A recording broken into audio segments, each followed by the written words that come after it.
भाई होली है, बुरा न मानो होली है, रंग लगा दो गालों में, बुरा न मानो होली है। मेरे जबलपुर सिटी में मैं होली के साथ बता दो, होली के साथ बता दो, होली के साथ बता दो।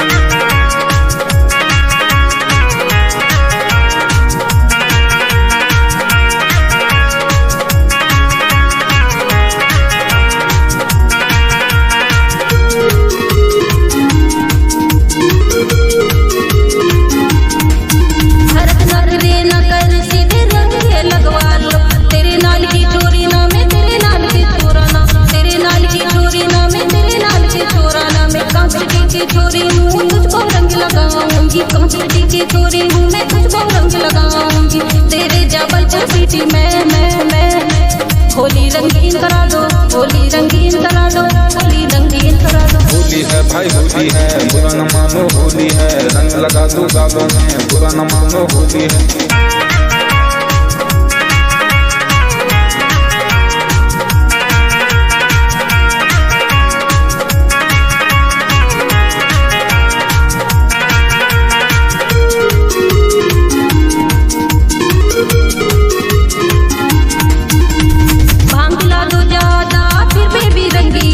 होली में पिचकारी रंग भरी बोडाई, होली भी रंगीन होगी कर दो ना हसीन होली, होली भी रंगीन होगी कर दो ना हसीन होली तेरे जबलपुर सिटी में होली रंगीन बना दो, होली रंगीन बना दो, होली रंगीन बना दो। होली है भाई होली है, बुरा न मानो होली है, रंग लगा दो गालों में, बुरा न मानो होली है। तेरे जैसी सिटी में होली कच्चा बना दो, दोनों मिलके होली रंगीन कर दो चोली, होली मिसाल बना दो दुनिया को आग लगा दो, होली मिसाल बना दो दुनिया को आग लगा दो तेरे जबलपुर सिटी में होली मशहूर बना दो, होली रंगीन करा दो, होली रंगीन करा दो, होली रंगीन करा दो। डेली इन अडिक्शन नशा में डली डली ओके मेरी जानू माही लाल लाल गुलाब से लगा दो अपनी हाथों से, होली मशहूर करा दो, होली जज्बात बना दो, होली मशहूर करा दो,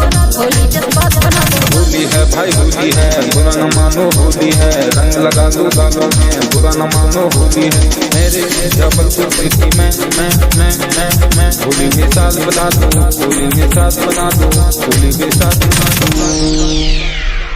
हमारे चैनल का नाम है यू बेबी भरत सवरिया, सिंगर हैं उमा नेताम और हेमराज मरावी, ग्राम घुटैना, तहसील सहपुरा, जिला डिंडोरी, मध्य प्रदेश की प्रस्तुति। हमारे चैनल का नाम है यू बेबी भरत सवरिया, सिंगर हैं उमा नेताम और हेमराज मरावी, ग्राम घुटैना, तहसील